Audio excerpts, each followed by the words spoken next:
Shadows in the Sanctuary. Betrayals of faith across Africa. When the pulpit becomes a prison. They come in white shirts and polished shoes, carrying Bibles and the language of salvation. They thunder promises of miracles, and congregations lean in, hearts open. But somewhere after the benediction, in private rooms and locked cars, another sermon begins, one of coercion, betrayal, and violence. This is not one scandal, nor one country.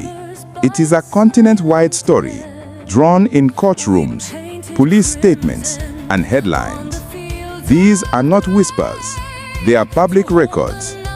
What follows is a cinematic journey into the shadows behind the pulpit, where power and faith collide. The choir sings, but someone is missing. Picture a Lagos church on Sunday morning, stained glass glowing, a pastor commanding the crowd. Behind the scenes, a young woman sits trembling. Her call to the police becomes a national shockwave. In January 2024, a Lagos State Court sentenced Bishop Feyi Daniels to life imprisonment for raping his assistant and sexually assaulting other members. According to Premium Times and The Cable, the Ikeja Sexual Offenses Court convicted him on multiple counts. In a country where mega-church pastors often enjoy celebrity and political clout, this verdict was more than a legal outcome. It punctuated a painful truth that even the most anointed can fall into predation. A quiet pattern. Shift the lens south. In May 2025, South Africa's National Prosecuting Authority, NPA, announced the conviction of Pastor Albert Tamasane, sentenced to life for raping a minor. The NPA's media release stressed the severity of punishment when children are preyed upon. Elsewhere in South Africa, police press statements described pastors who turned prayer nights into exploitation. The language was chilling, spiritual coercion dressed as prophecy. And in Kenya, the Shakahola tragedy stunned the world. Cult leader Paul Mackenzie led followers into starvation and death. The Associated Press and New Yorker chronicled how blind devotion, once spiritual, became fatal. Though not always sexual, the dynamic was identical: absolute authority weaponized against the vulnerable. These aren't isolated scandals, they form a pattern. When unchecked power hides behind scripture, the result is predation. Survivors speak, but justice stumbles. Some find justice, others are silenced. Consider Pastor Timothy Tim Omotoso, the Nigerian-born televangelist tried in South Africa. Arrested in 2017 on charges of rape, human trafficking, and racketeering, his case dragged for 8 years. In April 2025, the court acquitted him on all 32 charges, citing lack of proof beyond reasonable doubt. According to News 24 and court reports, the verdict split the nation: relief for some, despair for survivors who had testified at enormous personal cost. By contrast, Nigeria's NAPTEP publicized the conviction of a prominent Abuja bishop, sentenced to 20 years for rape. The agency framed it as proof that even powerful clerics would face justice when victims spoke out. For every conviction, however, there are dozens of cases that collapse in court, vanish in silence, or never reach authorities. Survivors often face shame, isolation, or retaliation. The tactics of control. If this were a crime series, detectives would map the methods. They are disturbingly familiar. 1. Spiritual coercion. Convincing victims that refusing sexual acts is disobedience to God. 2. Fake deliverance rituals. Exorcisms that morph into abuse. 3. Private counseling sessions where trust becomes a trap. 4. Economic dependency. Victims fearing loss of jobs, sponsorship, or visas. In Zimbabwe and South Africa, courts heard of prophets declaring women given to them by God. In Nigeria, Punch reported a pastor sentenced to 53 years for sexually abusing his 14-year-old daughter, an unthinkable betrayal. Every tactic weaponizes faith, turning the sanctuary into a prison. When institutions fail, how do churches respond? Some suspend accused pastors immediately. Others circle the wagons. Reports from SAPS and Nigerian media describe cases where pastors were quietly transferred or allowed to resign without accountability. Civil institutions sometimes act faster. In Lagos, it was prosecutors and activists who ensured Daniels faced trial. In South Africa, the NPA and Commission for Gender Equality celebrated sentences as victories for victims' rights. But too often, institutional silence equals complicity. The broader cost. The fallout is more than legal. These scandals erode trust in faith itself. Families leave congregations. Children lose safe spaces. Victims speak of sanctuaries turned into scenes of betrayal. And yet, churches remain central to African life, running schools, clinics, orphanages.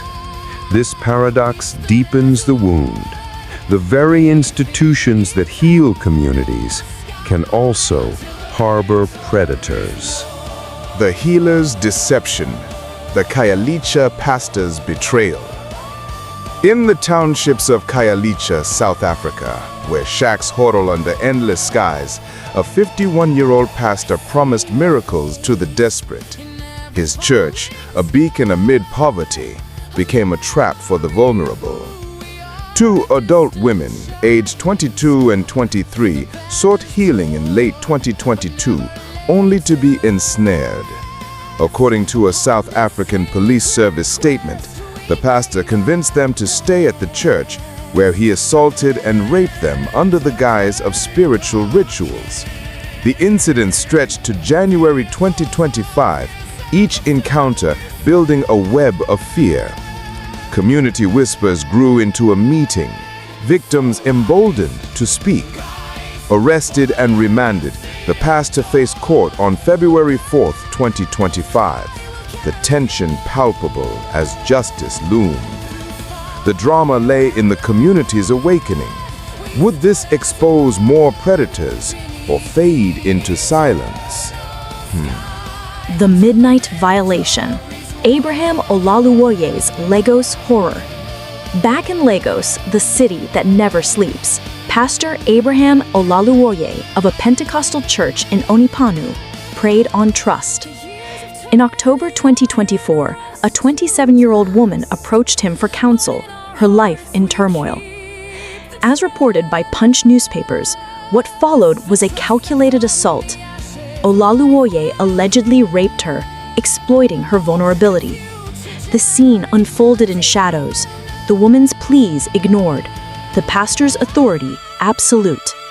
Remanded in jail, the case gripped headlines, suspense building toward trial. Would her voice shatter the silence, or would power protect the guilty? The married temptation. Scandals of infidelity. Not all betrayals were forced. Some simmered in consent's gray areas. In December 2024, a Nigerian pastor was caught impregnating a church member's wife, as shared on X by Dami Adenaga. The husband, enraged, stormed the church with allies, chaos erupting as secrets spilled. The pastor, biological father to the couple's children, faced a mob's wrath, suspense in the fallout. Similarly, another pastor paraded in shame after sleeping with a married congregant per an Instagram reel from Remedy Blog. The walk of humiliation, captured on video, left viewers breathless. As these tales intertwine, the continent grapples with faith's fragility. The shadows recede, but the question remains, when will the light fully dawned. A flicker of reform. Not all is despair. Survivors networks, journalists and NGOs have shifted the narrative.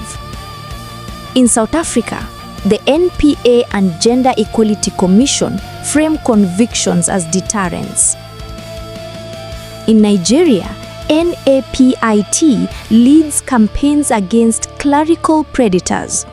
Journalists, from Premium Times to the AP, expose cases and amplify survivors' voices. Civil society demands reforms, independent safeguarding audits, mandatory reporting, stronger child protection laws. Each small step widens the light. 2 timelines, 2 outcomes. Compare Omotoso, 8 years of trial, dozens of charges, and finally acquittal. Survivors left in limbo. To Feyi Daniels, a focused trial, compelling evidence, and a life sentence, a message reverberating through Nigeria. Both stories show the fragility of justice. It can take years, or it can deliver swift accountability. What accountability looks like? Across Africa, 4 forces prove decisive. 1. Victim-centered legal systems. Early coordination between police, prosecutors, and judges. 2.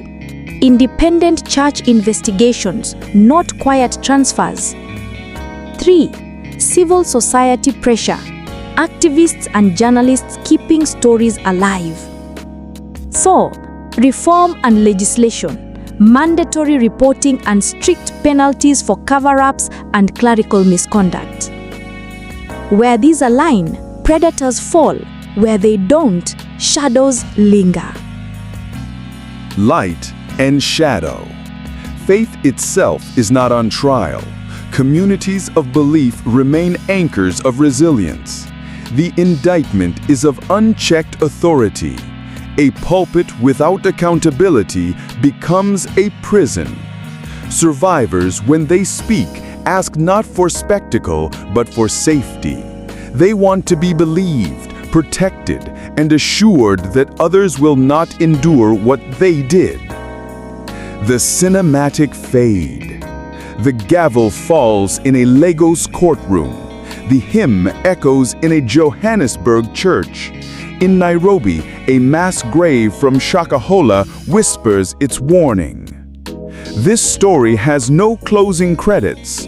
New names will surface, new trials will begin, and new verdicts will divide opinion.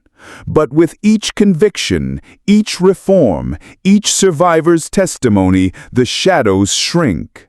The charge is clear. Authority must never substitute for humanity.